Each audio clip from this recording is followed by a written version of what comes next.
Friends, welcome to this video on the theme, can we calculate gross profit from the statement of profit and loss? Welcome to this video. From the statement of profit and loss, we can observe or derive different definitions of profit.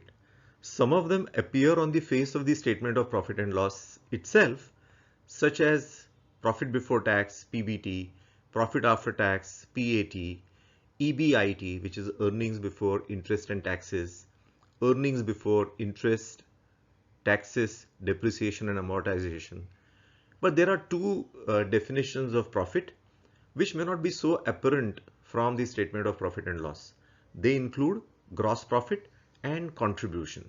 In this video, we are going to discuss about gross profit. Gross profit can be defined as the difference between sales of an organization and all the costs that can be attributed to manufacturing a product in case of a manufacturing firm, or to delivery of a service in case of service-oriented organizations such as IT companies. In case of a manufacturing firm, costs which should be considered for the purpose of calculating gross profit would include material costs, energy, manufacturing related employee costs, repairs and maintenance for plant, equipment, outsourcing costs, etc. Some of the cost lines on the statement of profit and loss are such that they can be straightaway attributed to manufacturing costs or costs associated with delivery of a service. Some cost lines such as repairs would include non-manufacturing repairs too. So this is where there could be a bit of a challenge. Hence, in respect of some cost lines, estimation would be required.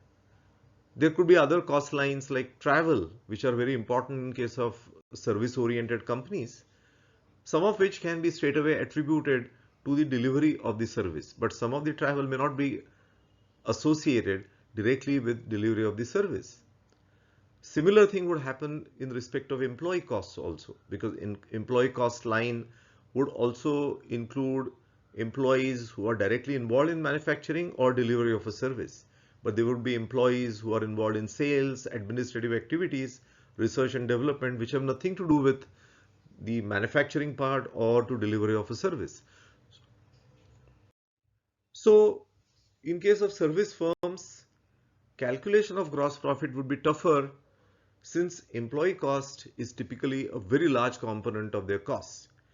Based on the knowledge of the industry, some estimates can be made, and if they are done consistently, we could get some ballpark ideas of gross profit and the trends in it. Internally, firms use gross profit margin or gross margin as a very important metric, but that's a confidential data. While that is internally available, if we have to make estimate externally, we have to make certain reasonable assumptions and there is no choice. Friends, for more such videos, do explore our channel, Dr. Abhijit Fadnis. Thank you.